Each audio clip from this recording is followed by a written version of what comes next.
ہم چندہ نہیں مانگتے، میرا کوئی مدرسہ نہیں ہے، کوئی ادارہ نہیں ہے کہ میں آپ سے چندہ مانگتے، میں چندہ نہیں مانگ رہا، لیکن ہدیہ ضرور مانگتا ہوں۔ اور میرا ہدیہ کیا ہے؟ بس میری درخواست یہ ہے کہ جب بھی میرے سبق سنو، جب بھی میرے بیانات سنو، میرے لیے دعا کر دیا کرو۔ اتنا تو کرو گے نا بھائی؟ انشاءاللہ اتنا تو کر ہی سکتے ہو۔ اور دوسری بات یہ ہے کہ میں آپ کو ہدیہ دینے آیا ہوں، آپ مجھے دعا کا ہدیہ دو اور میں آپ کو عمل کا ہدیہ دیتا ہوں۔ آج سے کچھ ایسے عمل اپنے معمول میں شامل کر لو جو انشاءاللہ آپ کی زندگی کو بدلنے کا ذریعہ بن سکتے ہیں۔ سب سے پہلے 10 مرتبہ سورہ اخلاص پڑھ لو۔ 10 مرتبہ سورہ اخلاص پڑھنے کی فضیلت بیان کی گئی ہے۔ جنت میں ایک محل ملنے کی بات آتی ہے۔ اب میں اپنے شاگردوں سے کہتا ہوں کہ بھائی صرف 10 پر مت رکو۔ اگر اللہ نے آپ کو وقت دیا ہے، زبان دی ہے، سانسیں دی ہیں، تو زیادہ سے زیادہ اللہ کا کلام پڑھو۔ آج کل میں اپنے شاگردوں سے کہتا ہوں کہ 313 مرتبہ سورہ اخلاص پڑھنے کی عادت ڈالو۔ انشاءاللہ جنت میں بہت سے محل تیار ہو جائیں گے۔ دنیا میں ایک بنگلہ بنانے کے لیے آدمی زندگی بھر محنت کرتا ہے، زمین خریدتا ہے، پیسہ لگاتا ہے، اینٹیں لگاتا ہے، سیمنٹ لگاتا ہے، مزدور لگاتا ہے، سالوں محنت کرتا ہے، لیکن جنت کے محل کے لیے اللہ نے کتنے آسان راستے رکھے ہیں۔ اور بھائی دنیا کا بنگلہ یہی رہ جانا ہے۔ آدمی چاہے کتنا بڑا مکان بنا لے، ایک دن اسے چھوڑ کر جانا ہے، لیکن جو عمل اللہ کے لیے کیا وہ آخرت میں کام آئے گا۔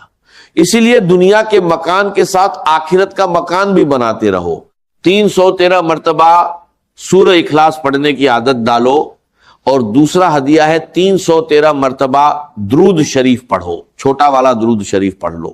صلی اللہ علیہ وسلم، صلی اللہ علیہ وسلم، صلی اللہ علیہ وسلم۔ 313 مرتبہ درود شریف پڑھنے کی عادت ڈالو۔ جب زبان پر درود آئے گا تو دل میں نبی کریم صلی اللہ علیہ وسلم کی محبت پیدا ہوگی۔ انسان کی زندگی میں سب سے بڑی دولت ایمان ہے، اور ایمان کے ساتھ نبی کریم صلی اللہ علیہ وسلم کی محبت ہے۔ تیسرا ہدیہ ہے 313 مرتبہ استغفار پڑھو۔ استغفر اللہ، استغفر اللہ، استغفر اللہ۔ اللہ سے اپنے گناہوں کی معافی مانگو۔ انسان ہے، غلطی ہوتی رہتی ہے، کبھی زبان سے غلطی ہو جاتی ہے، کبھی آنکھ سے غلطی ہو جاتی ہے، کبھی کسی کا دل دکھا دیتے ہیں، کبھی کسی کی برائی کر دیتے ہیں۔ اس لیے استغفار کو اپنی زندگی کا حصہ بنا لو۔ اللہ سے کہو، یا اللہ میں کمزور ہوں، مجھ سے غلطیاں ہوتی ہیں، تو مجھے معاف فرما، میرے گناہوں سے درگزر فرما، میرے دل کو پاک کر دے، میری زندگی کو اپنی اطاعت والی زندگی بنا دے۔ اور چوتھا ہدیہ جو میں نے نیا شروع کیا ہے، 100 مرتبہ سورہ فاتحہ پڑھنے کی عادت ڈال دو۔ سورہ فاتحہ میں اللہ کی حمد بھی ہے، اللہ کی عبادت کا اقرار بھی ہے، اور سیدھی راہ مانگنے کی دعا بھی ہے۔ اس لیے سورہ فاتحہ کو صرف پڑھو نہیں بلکہ دل لگا کر پڑھو۔ جب پڑھو تو یہ سوچو کہ میں اپنے رب سے بات کر رہا ہوں، میں اپنے رب سے ہدایت مانگ رہا ہوں، میں اپنے رب سے سیدھا راستہ مانگ رہا ہوں۔ تو 4 ہدیے یاد رکھو بھائی۔ 313 مرتبہ سورہ اخلاص، 313 مرتبہ درود شریف، 313 مرتبہ استغفار، 100 مرتبہ سورہ فاتحہ۔ ان کو اپنے روزانہ کے معمول میں شامل کر لو۔ اس کے بعد اللہ تعالیٰ سے دعا مانگو، اپنی جائز حاجت مانگو، گھر کے لیے دعا کرو، اولاد کے لیے دعا کرو، روزی کے لیے دعا کرو، بیماری سے شفا کے لیے دعا کرو، قرض سے نجات کے لیے دعا کرو، اپنے ایمان کی حفاظت کے لیے دعا کرو۔ اور ایک بات یاد رکھو، دعا صرف پریشانی میں نہیں کرنی، دعا خوشی میں بھی کرنی ہے۔ جب اللہ نے دیا ہے تو شکر کرو، اور جب اللہ نے آزمایا ہے تو صبر کرو۔ صحیح حدیثوں میں فضیلتیں آئی ہیں کہ سورہ اخلاص کی بڑی اہمیت ہے۔ حضرت عمر رضی اللہ عنہ سے حضور صلی اللہ علیہ وسلم نے سورہ اخلاص کی فضیلت بیان فرمائی۔ حضرت عمر نے پوچھا کہ اگر میں 10 مرتبہ سورہ اخلاص پڑھوں تو جنت میں ایک محل ملے گا؟ آپ نے فرمایا ہاں۔ حضرت عمر نے کہا کہ پھر میں بہت سے محل بناؤں گا۔ آپ نے فرمایا بنا جتنے بنانا ہو تجھے۔ اب بھائی سوچو، دنیا میں آدمی ایک مکان کے لیے کتنی محنت کرتا ہے اور آخرت میں اللہ کے یہاں کتنی بڑی نعمتیں رکھی گئی ہیں۔ اس لیے اپنے وقت کو بیکار مت جانے دو۔ موبائل پر گھنٹوں ایسی چیزیں دیکھنے کے بجائے جو آخرت میں کام نہیں آئیں گی، کچھ وقت اللہ کے ذکر کے لیے نکالو، کچھ وقت قرآن کے لیے نکالو، کچھ وقت درود کے لیے نکالو، کچھ وقت استغفار کے لیے نکالو۔ اور ایک بات بتاتا ہوں، دیکھو یہ مسجد ہے ہماری، اس کے 4 کونے ہیں، ہر گھر کے تقریباً 4 کونے ہوتے ہیں۔ میں کہتا ہوں کہ اپنے گھر میں صبح اور رات آیت الکرسی پڑھ کر دم کیا کرو، گھر کے ماحول کو قرآن اور ذکر سے روشن رکھو، آیت الکرسی پڑھو اور اللہ سے اپنے گھر کی حفاظت کی دعا کرو، اپنے گھر میں نماز کا ماحول بناؤ، قرآن کی تلاوت کرو، بچوں کو بھی قرآن سناؤ، اپنی بیوی کو بھی اچھی بات سناؤ، ماں باپ کی خدمت کرو۔ انشاءاللہ جب گھر میں اللہ کا ذکر ہوگا تو دلوں کو سکون ملے گا، گھروں میں جو لڑائیاں ہوتی ہیں ان میں کمی آئے گی، گھروں کی پریشانیاں کم ہوں گی اور محبت کا ماحول بنے گا۔ لیکن بھائی صرف وظیفہ پڑھ لینا کافی نہیں، اپنے اخلاق بھی ٹھیک کرنے ہوں گے۔ میں آپ کو 3 نصیحتیں دیتا ہوں، اگر زندگی میں ٹاپ بننا چاہتے ہو تو ان 3 باتوں کو یاد رکھو۔ ٹاپ 1 بننا چاہتے ہو تو خاموش رہنا سیکھو۔ ہر بات کا جواب دینا ضروری نہیں ہے، ہر بات پر بحث کرنا ضروری نہیں ہے، کوئی کچھ کہہ دے تو ترنت جواب دینا ضروری نہیں ہے۔ کبھی خاموشی انسان کی سب سے بڑی طاقت ہوتی ہے۔ ٹاپ 2 بننا چاہتے ہو تو بدتمیزی کا جواب بدتمیزی سے مت دو، کوئی آپ کے ساتھ برا ویوہار کرے آپ اپنا اخلاق مت چھوڑو، کوئی آپ کو غصہ دلائے تو آپ اپنے غصے کو کنٹرول کرو، کوئی اونچی آواز میں بات کرے تو آپ اپنی آواز نیچی رکھو۔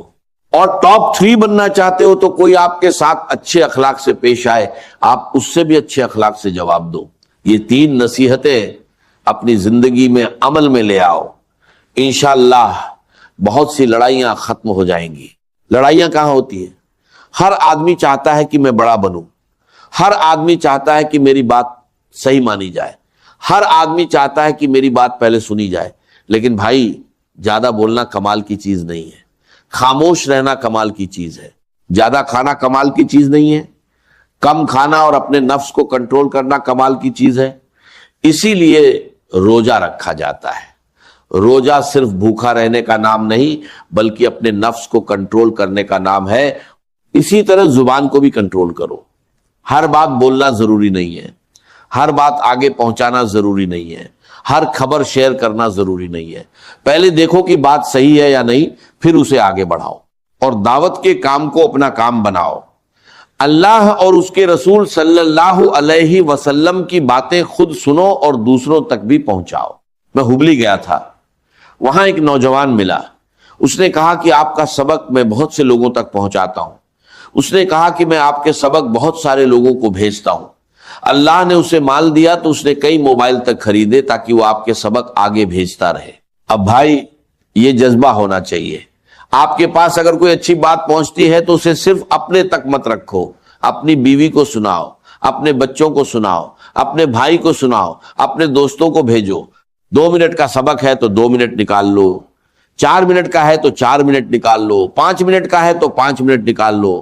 اتنا وقت تو ہم روزانہ موبائل پر ویسے ہی خرچ کر دیتے ہیں، تو کچھ وقت اللہ کی بات سننے کے لیے بھی نکالو۔ اور اب میں آپ سب کے لیے دعا کرتا ہوں، اے اللہ، جس اللہ نے ہمیں یہاں جمع کیا ہے تو ہم سب کو اپنی رحمت میں شامل فرما، ہمارے گناہوں کو معاف فرما، ہماری خطاؤں سے درگزر فرما، ہمارے ماں باپ پر رحم فرما، ہمارے بچوں کو نیک بنا، ہمارے گھروں میں سکون عطا فرما۔ اے اللہ، جن کے گھروں میں لڑائی ہے وہاں محبت پیدا فرما، جن کے گھروں میں پریشانی ہے وہاں آسانی پیدا فرما، جن کے گھروں میں بیماری ہے انہیں شفا عطا فرما، جن پر قرض ہے ان کے قرض ادا فرما، جو بے روزگار ہے انہیں حلال روزی عطا فرما، جن کے کاروبار میں پریشانی ہے ان کے کاروبار میں حلال برکت عطا فرما۔ اے اللہ، جو روزانہ 313 مرتبہ سورہ اخلاص پڑھتے ہیں، 313 مرتبہ درود شریف پڑھتے ہیں، 313 مرتبہ استغفار پڑھتے ہیں اور 100 مرتبہ سورہ فاتحہ پڑھتے ہیں، ان کے نیک عمل کو اپنی بارگاہ میں قبول فرما اور ان کی جائز دعاؤں کو اپنے فضل اور کرم سے قبول فرما۔ اے اللہ، ہمارا کھویا ہوا دین واپس دے دے، ہمارے دلوں میں قرآن کی محبت پیدا فرما، ہماری نمازوں کو ٹھیک فرما، ہماری زبان کو جھوٹ سے بچا، ہماری آنکھوں کو حرام سے بچا، ہمارے کانوں کو بری باتوں سے بچا، ہمارے ہاتھوں کو غلط کام سے بچا اور ہمارے قدموں کو سیدھی راہ پر چلا۔ اے اللہ، جس نے بھی مجھے اپنی دعاؤں میں یاد کیا ہے، جس نے بھی میرے لیے خیر مانگی ہے، جن کا ہم پر کسی قسم کا حق ہے، جن کا ہم پر احسان ہے، ان سب کو اپنی رحمت میں شامل فرما۔ جو ماں اپنے بچوں کے لیے دعا کرتی ہیں ان کی دعا قبول فرما، جو بہنیں اپنے گھروں کے لیے دعا کرتی ہیں ان کی دعا قبول فرما، جو باپ اپنی اولاد کے لیے پریشان ہے اس کی پریشانی دور فرما۔ اے اللہ، جو مانگا گیا ہے وہ بھی عطا فرما اور جو مانگنے سے رہ گیا ہے وہ بھی اپنے علم اور کرم سے عطا فرما۔ ہواؤں کے ساتھ جو خیر آتی ہے وہ خیر ہمارے مقدر میں لکھ دے اور ہواؤں کے ساتھ جو برائیاں آتی ہیں ان سے ہماری حفاظت فرما۔ اے اللہ، دنیا میں جہاں کہیں بھی میری اس دعا پر آمین کہی جا رہی ہے ان سب کی جائز مرادوں کو پورا فرما، ان کی پریشانیوں کو دور فرما، ان کے گھروں میں سکون عطا فرما، ان کے دلوں کو اپنے ذکر سے زندہ کر دے۔ جس کرم سے تو نے ہمیں یہاں جمع کیا ہے اسی کرم سے جنت الفردوس میں اپنے نبی صلی اللہ علیہ وسلم کے پڑوس میں ہماری آنے والی نسلوں کے ساتھ ہمیں جمع فرما۔ آمین یا رب العالمین۔ سبحان ربک رب العزت عما یصفون والسلام علی المرسلین والحمد للہ رب العالمین۔ اچھا بھائی، یہاں امام صاحب کون ہیں؟ چھٹی پر گئے ہوئے ہیں۔ اچھا، میری عادت ہے کہ میں جہاں بھی جاتا ہوں وہاں کے امام صاحب اور مؤذن صاحب کو اپنی طرف سے ایک تسبیح دیتا ہوں۔ یہ میری تسبیح ہے، اس کا نام ہے جاندار، شاندار، مالدار، دیندار، ایماندار۔ کتنے نام ہوئے بھائی؟ 5۔ اب ظاہر بات ہے کہ سب لوگوں کو تو میں نہیں دے سکتا۔ جس مسجد میں جاتا ہوں اس مسجد کے امام اور مؤذن اس کے حقدار ہیں، اور جس کے گھر میں میں مہمان بن کر ٹھہرتا ہوں اپنے میزبان کو بھی دیتا ہوں۔ الطاف بھائی، یہ تسبیح آپ پہنچا دینا، امام صاحب کو میری طرف سے دے دینا اور کہہ دینا کہ یہ میری طرف سے محبت اور یادگار ہے، اور آپ لوگوں کو میں سلام کر لوں، آپ مجھے سلام کا جواب دے دو۔ السلام علیکم ورحمۃ اللہ وبرکاتہ۔ اللہ تعالی ہم سب کو اپنے فضل اور کرم سے قبول فرمائے، ہمارے گناہ معاف فرمائے، ہماری زندگی میں برکت دے، ہمارے گھروں میں سکون دے، ہمارے دلوں کو اپنے ذکر سے زندہ کر دے، ہمیں دنیا اور آخرت دونوں میں کامیابی عطا فرمائے۔ آمین یا رب العالمین۔